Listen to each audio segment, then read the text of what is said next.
It's always good to see Paul Hogan return to our screens. He is, after all, an Australian icon.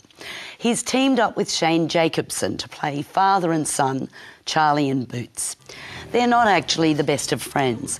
There's been some falling out over the years. But when Charlie's wife Grace dies, this dairy farmer from Warrnambool loses it. He just sits around the house stunned at his loss. Boots, concerned about his father, decides to take him on a trip they'd talked about but never done. Go fishing at the northernmost part of Australia, Cape York. Initially distant, the trip seems to wean Charlie out of his trenchant melancholy.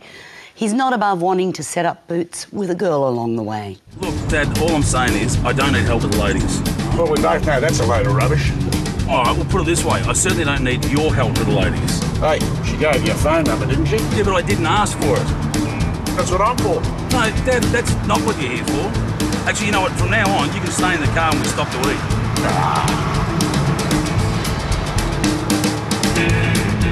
So, turns out I'm good with the ladies. Who knew?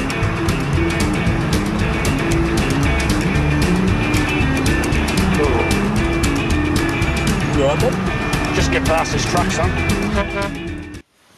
Co-written and directed by Dean Murphy, Charlie and Boots is more like a home movie than a feature film, but it's a very endearing one.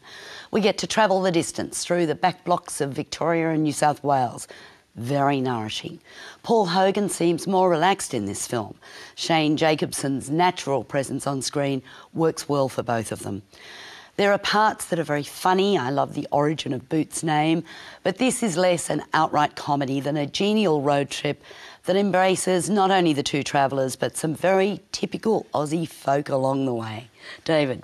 And the parallels with Up are remarkable because it starts off with a widower, again, both films, and then going on a trip somewhere that they always wanted to go, which they'd never been to before. They say there are only 7 stories in the movies, and we've seen 3 similar ones. I agree with you. I think this is a delightful film. I think it's a perfect vehicle for Paul Hogan and Shane Jacobson.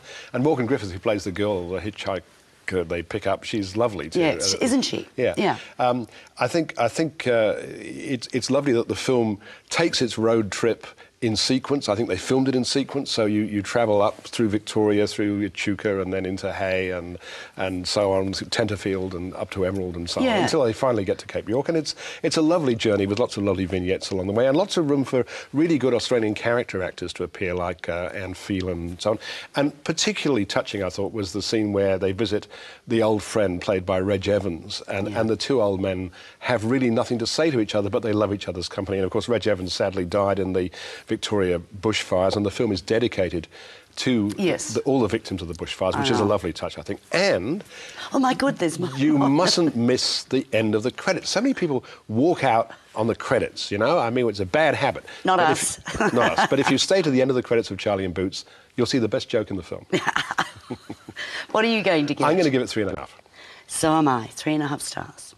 I've got to tell you, I'm not too crazy about flying, especially in small planes.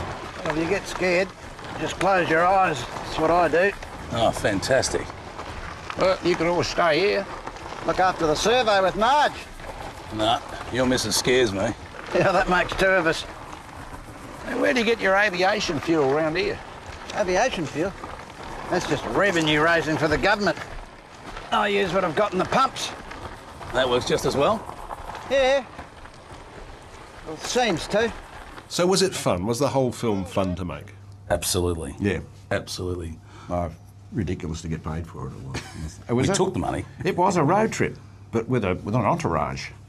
You know, so making sure your seat was comfortable and sort of fanning and stopping you sweating and cutting your hair and that. We didn't massage my feet, did they? No. Everything else. They were clever enough to stay away from them. And excellent food. I mean, it was.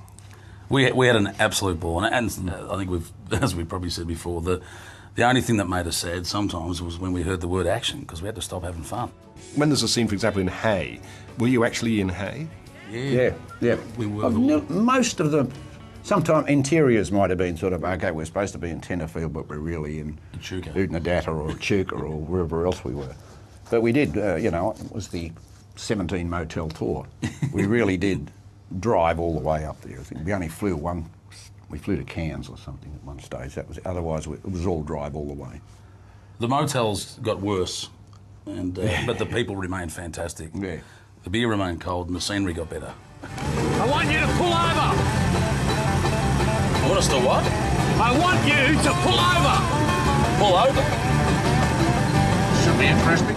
You couldn't do it against a green screen and sort of special effects. There was nothing was done in a soundstage or a studio. It was all done, and hardly any professional extras here and there, and a lot of good, talented bit players. But when we go through a town or we go to the square dance or the rodeo, all those people lived there where we did them. And we're at the Emerald Rodeo, and we got, God bless them, 500 people from Emerald sitting on hot aluminium seats and doing anything you asked them to do. It was sort of magic. The best jokes in the film comes at the very, very end. After the credits, you remember? After the credits. So could we maybe just let the audience know that they've got to stay through the credits? Yeah, stay for the credits. It's Stay for the very end of the credits. It's an in-joke. It'll only make sense in Australia, but that's fine. That was Paul Hogan and Shane Jacobson, and their film Charlie and Boots opens nationally tomorrow. And now from Cape York to the New York City